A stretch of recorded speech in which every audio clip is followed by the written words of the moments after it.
month of Sivan, and so we're going to talk about that month. And what I love about this month that God has just showed me is that this is a month of a reversal of fortunes, in a sense. It is a month, yeah, I mean, it's like, what? But that is exactly what happened. It's a month of the decrees of God for his people. Decrees of God made for his people. Esther, chapter 8. I've got 9 through 12. Yes, verses 9 through 12. So the king's scribes were called at that time in the 3rd month, that is the month of Shabbat, on the 23rd day. And it was written according to all that Mordecai commanded to the Jews. The satraps, the governors, and the princes of the provinces, which extended from India to Ethiopia. 127 provinces, to every province according to the script, and to every people according to their language, as well as the Jews according to their script and their language.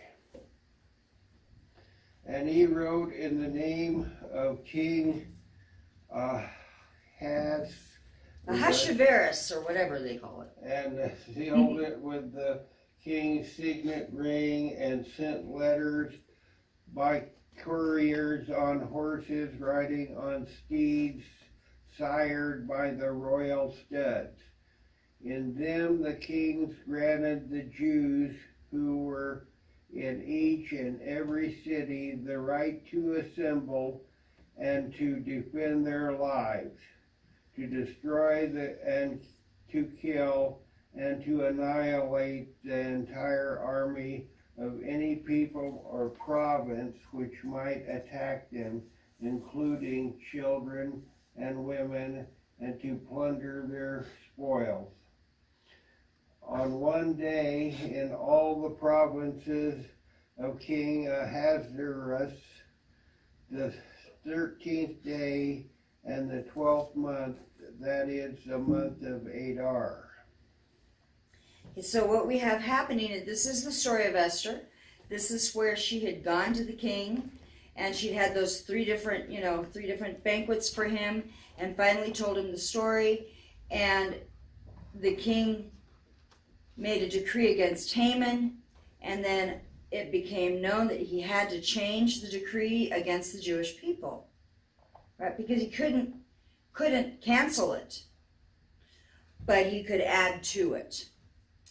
And so in the month of Sivan, because it's the 23rd day of this month, of the 3rd day, when this edict was declared. So this is the month where it actually took place that Esther went to the king. And so here we have the case of the bride petitioning her king for a reversal of the judgment against her.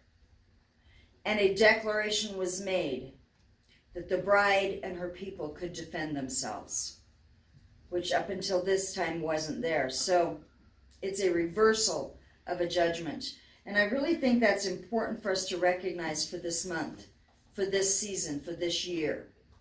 Because it's as if we've been living under judgment, you know, and judgment's coming and judgment's happening. And even today, a judgment was reversed at the highest level in our nation, in terms of the president's making a statement that churches are considered essential.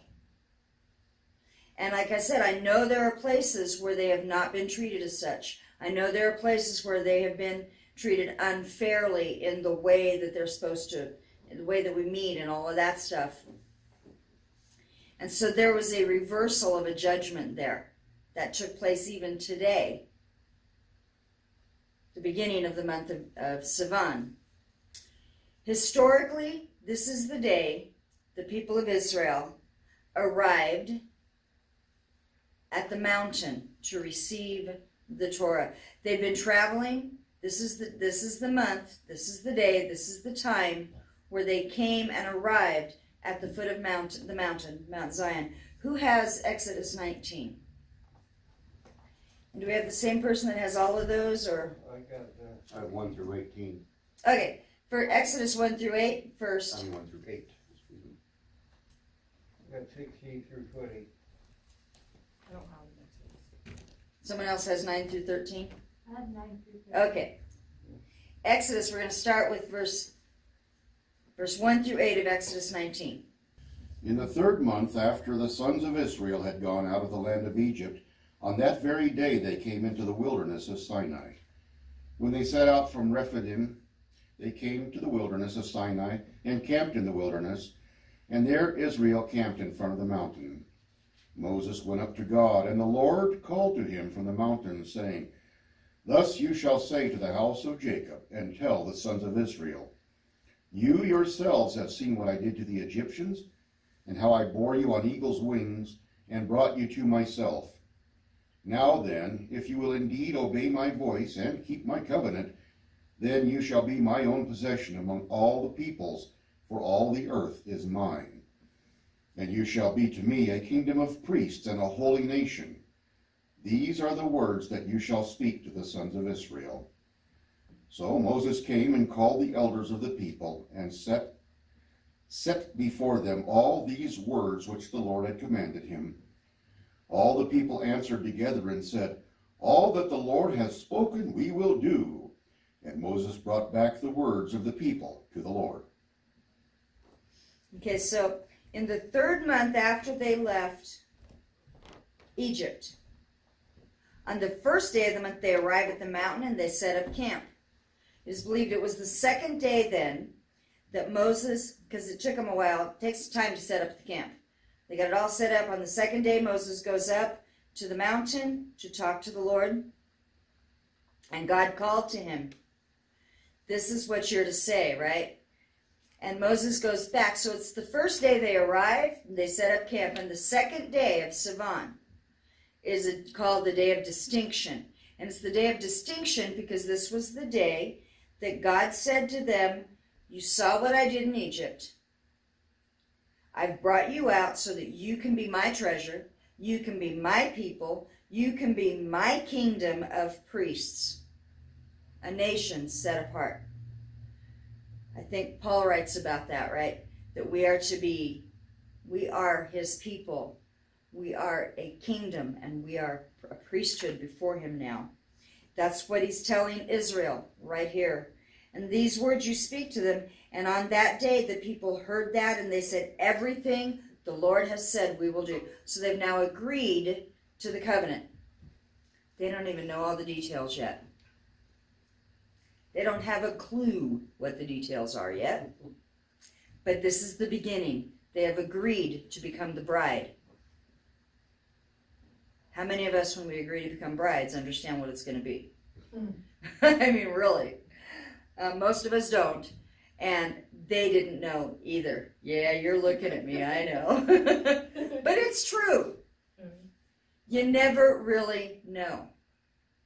And even people who've, quote, lived together, still, honestly, you don't know each other till you've been married a while. It takes time. God has said to the people, I want you to be my people, and they agreed. They said yes. And then we continue. Exodus 19, 9 through 13. Okay, 9. Exodus 19, 9 through 13. The Lord said to Moses, Behold, I will come to you in a thick cloud, so that the people may hear when I speak with you, and may also believe in you forever. Then Moses told the words of the people to the Lord. The Lord also said to Moses, Go to the people and consecrate them today and tomorrow, and let them wash their garments, and let them be ready for the 3rd day. For on the 3rd day the Lord will come down on Mount Sinai in the sight of all the people. You shall set bounds for the people all around, saying, Beware that you do not go up on the mountain or touch the border of it. Whoever touches the mountain shall surely be put to death. No hand shall touch him, but he shall surely be stoned or shot through whether beast or man, he shall not live. When the ram's horn sounds a long blast, they shall come up to the mountain. Okay, so we have day 1, day 2, now we have day 3. And on the third day, they set a boundary, and they begin 3 days of preparation. 3 days of preparation or 3 days of separation. 3 is a big number for this month. Okay, it's the third month. We've got 3 days. They're going to receive a threefold Torah. The Torah, the prophets, and the writings are all a part of it.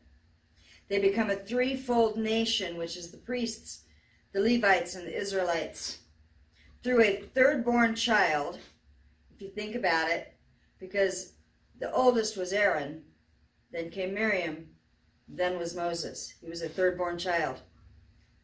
All of this in the third month. The name Sivan means season or set time.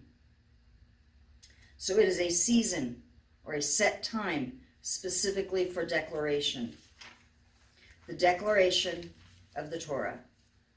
The first days, day 1, they arrive, they set up camp. Day 2, they say yes to God. Day 3, 4, and 5 are days of separation and cleansing of the people. And on day 6, the thunder comes, and God comes down, and Moses goes up.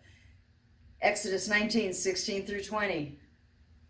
So it came about on the third day, when it was morning, that there was thunder and lightning flashes, and a thick cloud upon the mountain, and a very loud trumpet sound, so that all the people who were in the camp trembled. And Moses brought the people out of the camp to meet God, and they stood at the foot of the mountain. Now Mount Sinai was all in smoke, because the Lord descended upon it in fire, and its smoke ascended like the smoke of a furnace, and the whole mountain quaked violently. When the sound of the trumpet grew louder and louder, Moses spoke, and God answered him with thunder. The Lord came down on Mount Sinai to the top of the mountain, and the Lord called Moses to the top of the mountain, and Moses went up. Where it says, and on the third day, that's the third day of consecration. That becomes the 6th day of the month of Sivan. And Moses goes down and he tells them, now guard the mountain. We're going to need to protect the mountain. And on the 7th day, God begins speaking, and he speaks so that all can hear. So everyone hears what were called the 10 words, or the 10 commandments. In Judaism, this month represents the giving of Torah. This month, the giving of Torah is considered the engagement of Israel to God, the commitment. God has declared Israel to be his bride. There's a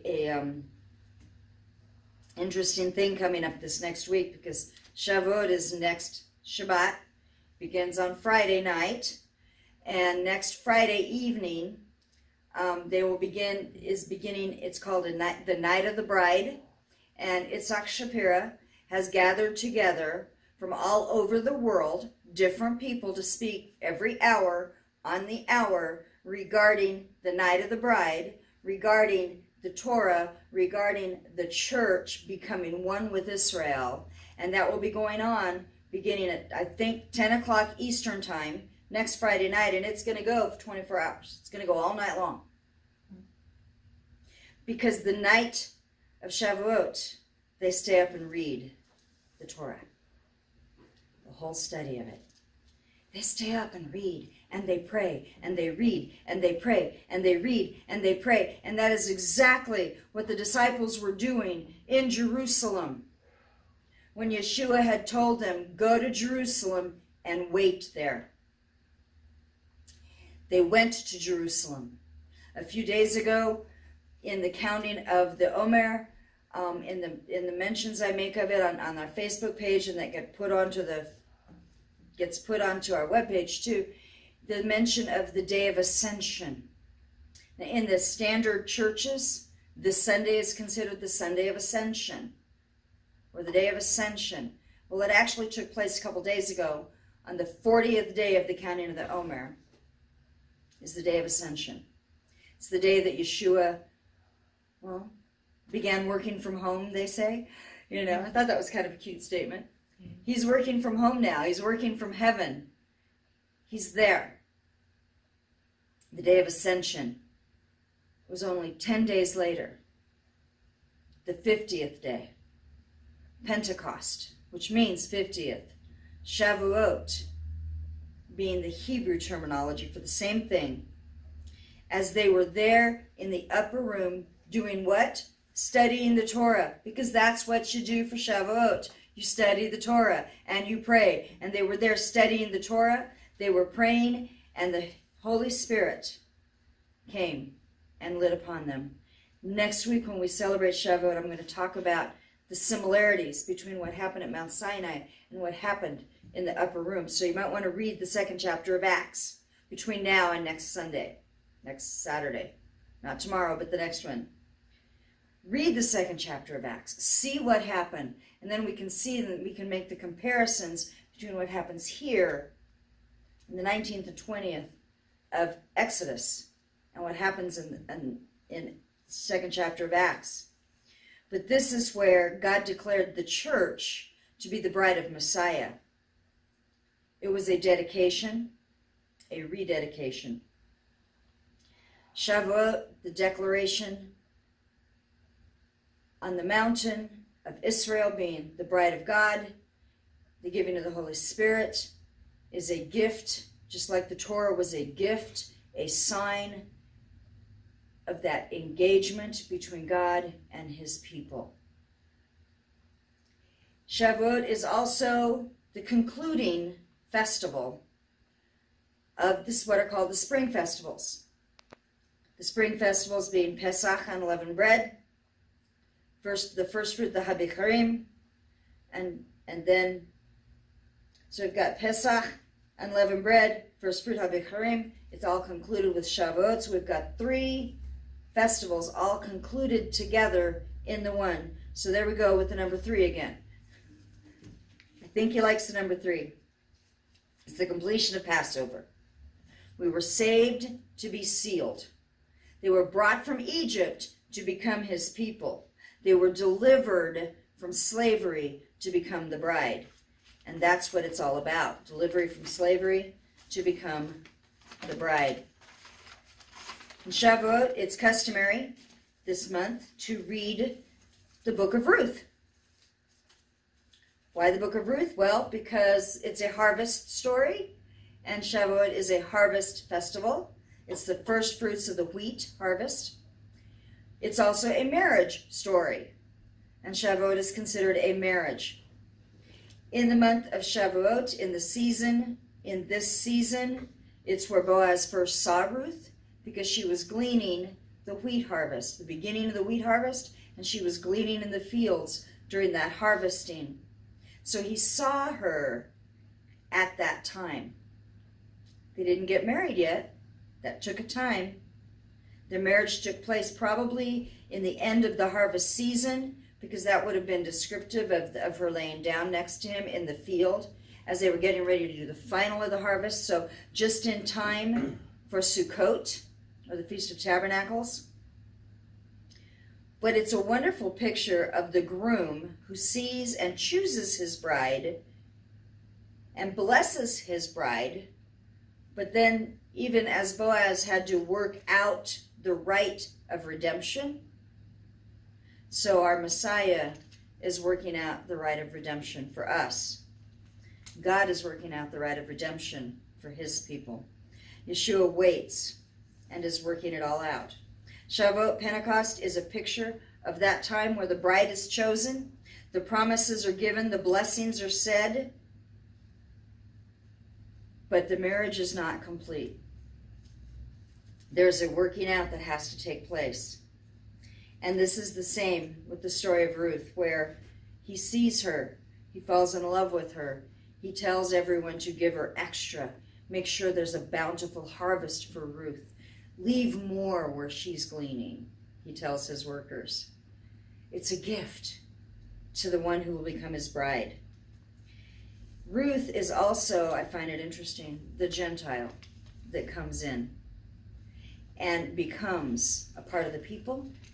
And from the lineage of Ruth and Boaz came David, the first rightful king of Israel, and eventually Mashiach, Messiah, from the lineage of a Gentile who aligns herself with the people of Israel. This month is a month where the tribe of Zebulun is honored. And many of them went, wait a minute, Zebulun, why is Zebulun? This is the giving of the Torah. Shouldn't it be the Levites or the priests who study it, or what? Zebulun? Zebulun wasn't particularly a great tribe in terms of the blessings of God. And yet Zebulun really was. It's a tribe that is given the honor of the month with the giving of the Torah because of their financial support to the scholars of the Torah. They financially supported the tribe of Issachar. When we've studied Issachar, we've seen that Issachar was the tribe that studied and knew the times and the seasons. They knew the proper days. Zebulun supported them financially. Zebulun supported the priests, and Zebulun supported the kings, all with financial support. How do we know that? Well, because they were the traders. In terms of, they were the ones who went out and traded. They were the ones who went out in the ships. They went out and they were merchants. They were merchants who gave of their finances to support the scholars and the teacher. The name Zebulun has two parts. Well, actually, it has three possible parts. Genesis 30, verses 19 and 20. Leah conceived again and bore a sixth son to Jacob. Then Leah said, God has endowed me with a good gift. Now my husband will dwell with me because I have borne him 6 sons. So she named him Zebulun. The name is thought to have come from a couple of different possible words. You know, one is the word zebed, which means a gift, and she said, God has given me a gift in this 6th son. Her son was a gift from God. The next word was the Yitzbelini. Man, they don't have it in the Hebrew. They actually have the transliteration. It's easier to read it in the Hebrew. But anyway, it means honor, because she's hoping for the honor of her husband, the honor that her husband would give her, because she's now had 6 sons. Which is 2 times 3.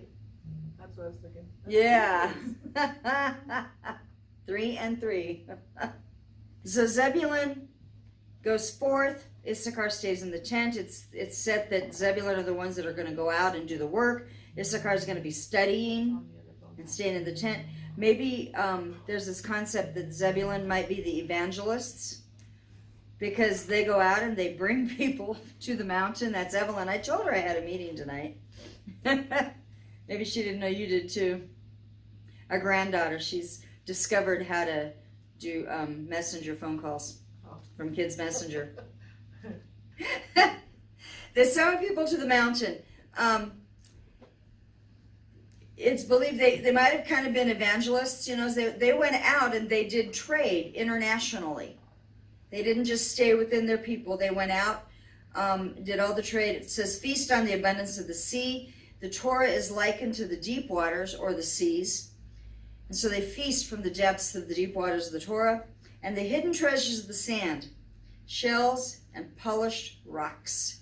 And the shell of the chylazon, which is a special type of snail, was used to make the blue dye for the tzitzit in the temple, the tabernacle.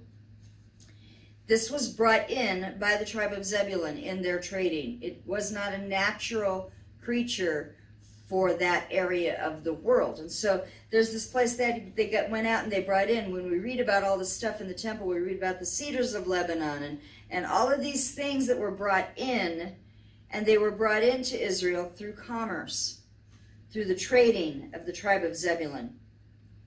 That which is pulled from the depths, the hidden treasures, belong to those who study and to those who support the study together.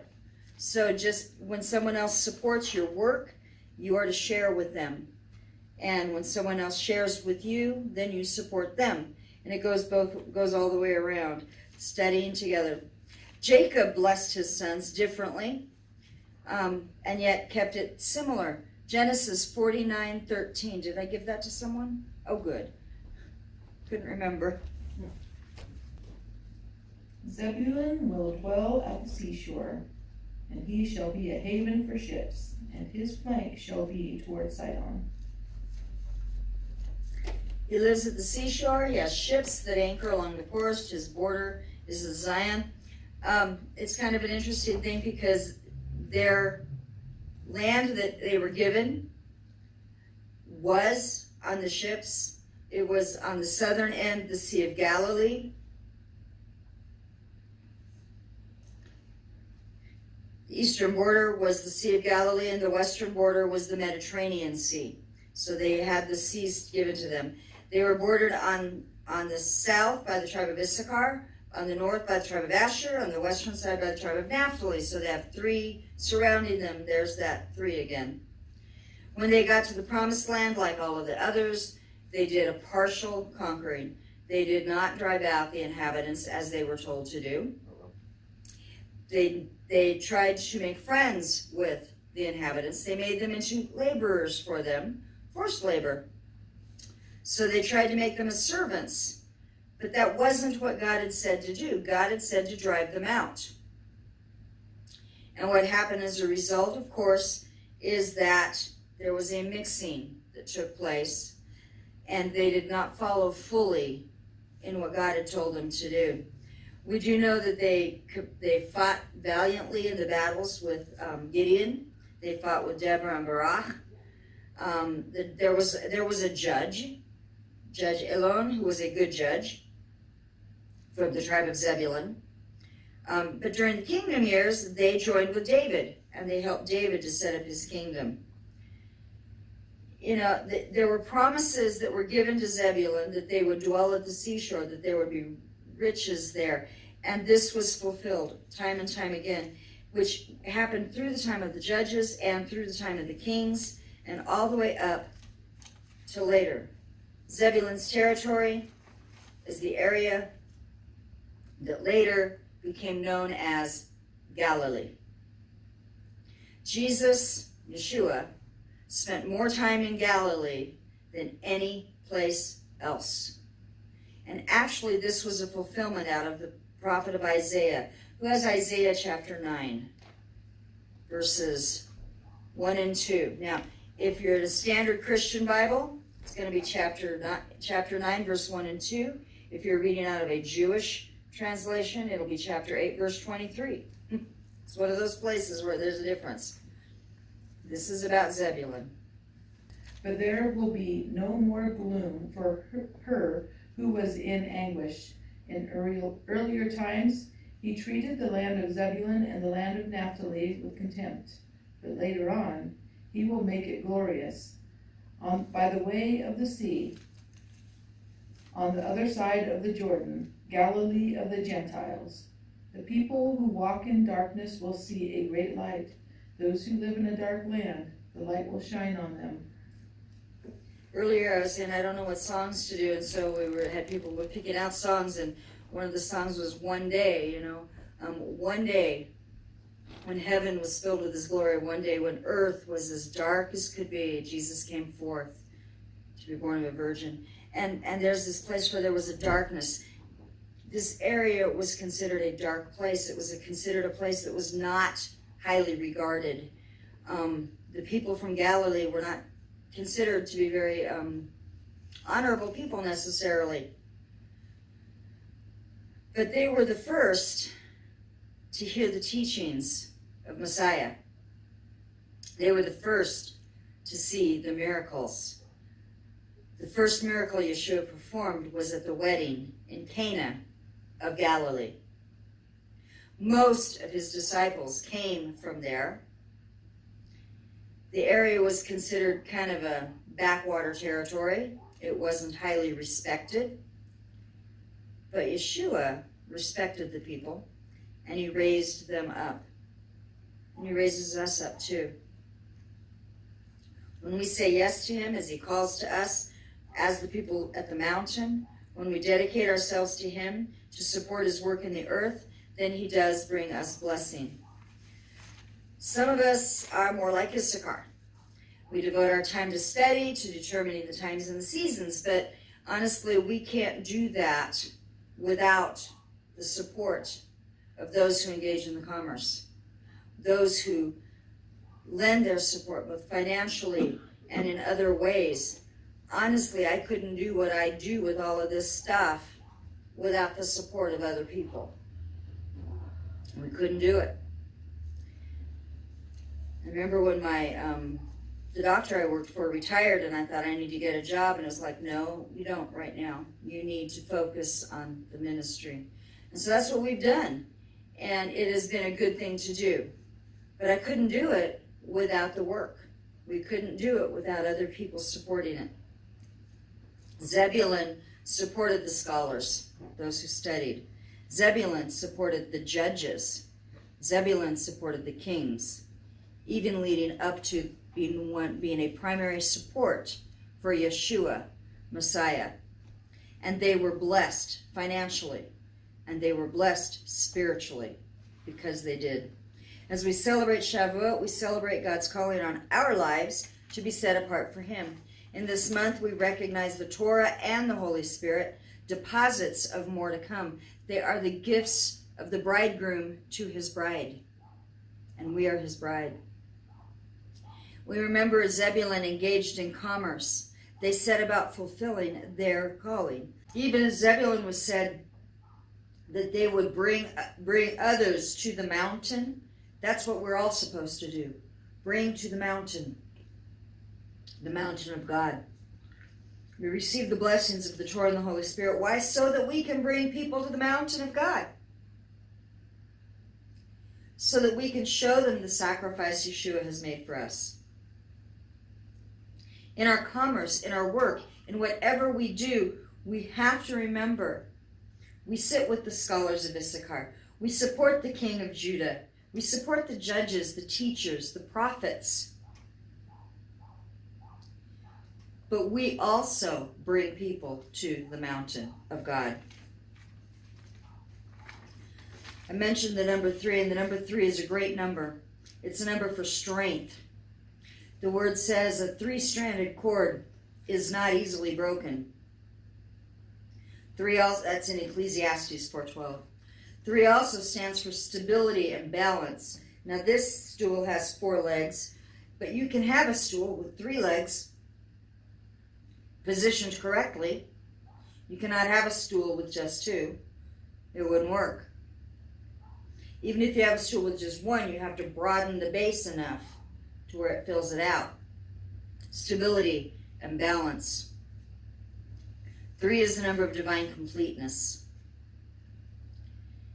In geometry, we know it takes 3 lines to form a plane, 3 dimensions, the length, breadth, and height, to form a solid or a cube. 3 means real, substantial, complete. Jesus did his ministry in 3 years. 3 speaks of a perfect testimony and an abundant witness. It says 1 witness out of Deuteronomy 19. 1 witness is not enough to convict a man accused of any crime or offense he may have committed. A matter must be established by the testimony of 2 or 3 witnesses. It was considered you could not do a death penalty unless there were 3. This is the 3rd month. It's going to be a pivotal month, I believe. I'm looking for that change in the decrees. I'm looking for that positive shift. I'm looking for the strength of the Holy Spirit. I'm looking for a new gift from the Father. As we prepare for Shabbat next week, we continue to count the Omer. Baruch atah Adonai Eloheinu melech ha'olam, asher kirishanu b'mitzvotav v'tzivanu al sefaret ha'omer. Blessed are you, Lord our God, King of the universe, who sanctified us with your commandments and has commanded us to count the Omer. Omer, by the way, is a sheaf, and it is a wave offering.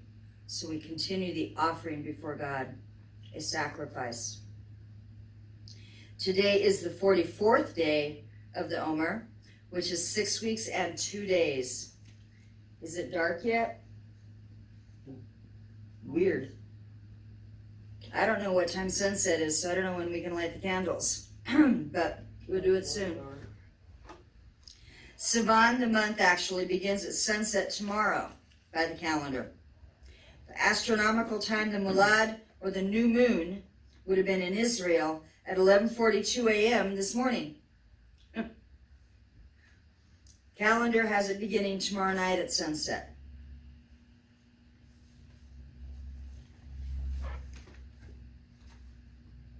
Lord our God and God of our fathers, may this month be a month that's good, blessing.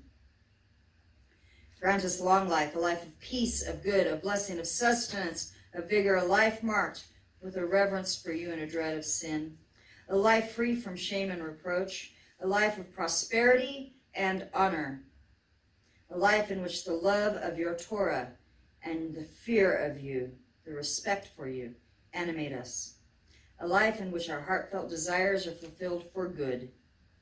May he who performed miracles for our fathers, liberating them from slavery to freedom, may he quickly liberate us and gather the exiles from the four corners of the earth, even all of Israel, and let us say, Amen. 8:29. 8:29. 8:29. Oh, cool. We can light the candle very soon. 5, 6 minutes. We light the candle prior to seeing the 3 stars in the sky. Why don't we go ahead and do that? We'll light the candle and then blow the shofars to declare the month. A month that is a reversal of curse because it's the declaration of the promises. A declaration to the body. The giving of the Torah and the Holy Spirit, and then the giving to the people of the right to defend themselves in the time of Esther, where judgment is shifted for all, not just the elite, not just the priesthood, for all. It includes the roots, those who come and join. And it includes the workers, like the tribe of Zebulun, who were the merchants and the workers.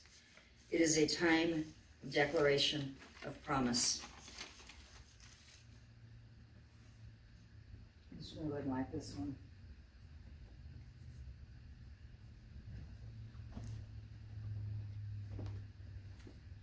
Baruch atah Adonai, Eloheinu melech ha'olam, asher kirishanu b'mitzvotav v'tzivanu v'hadlak ner shel Shabbat. Blessed are you, Lord our God, King of the universe, who sanctifies us through your Torah and has instructed us to kindle the light of the Sabbath. As we light this candle to begin the Sabbath, normally we would light 2, but we're just going to light the one for tonight. 2 candles represent to remember and to sanctify and to remember. We sanctify the Sabbath and we remember the Sabbath, and we light the candle to recognize this day. And we blow the shofars. We have shofars to blow. Where's yours, Craig? Over there? And mine's over here.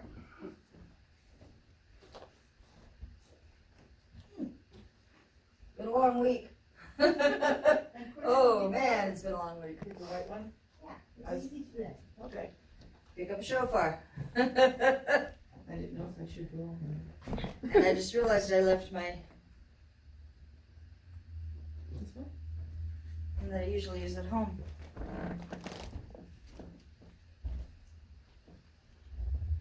So I'll use this one. Took it home to wash it.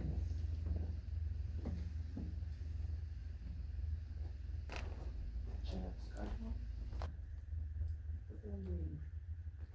purple. This is purple. Green one instead? You want to match or you want the one you like? I like them all. I'm good.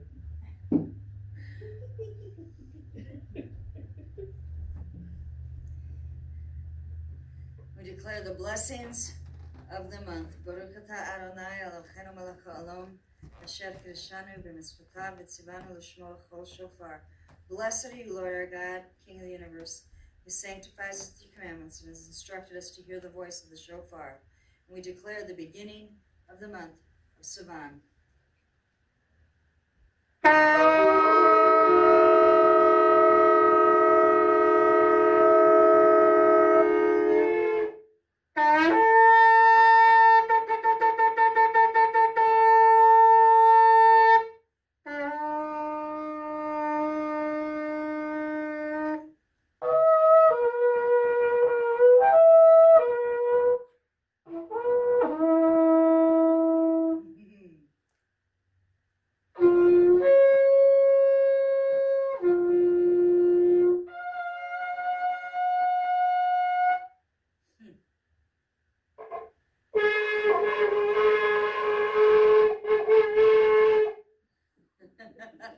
I like it.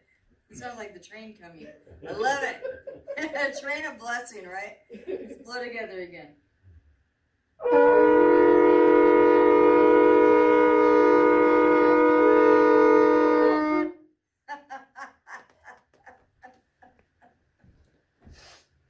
Lord bless you and keep you. Lord make his face shine upon you. Lord be gracious unto you. Lord lift up his countenance upon you and give you peace. The Lord bless you. The Lord bless you And keep you. and keep you. The Lord Make his face to shine upon you. The Lord bless you. The Lord bless you. And keep you. And keep you. The Lord make his face to shine upon you and be gracious unto you and be gracious unto you. The Lord lift up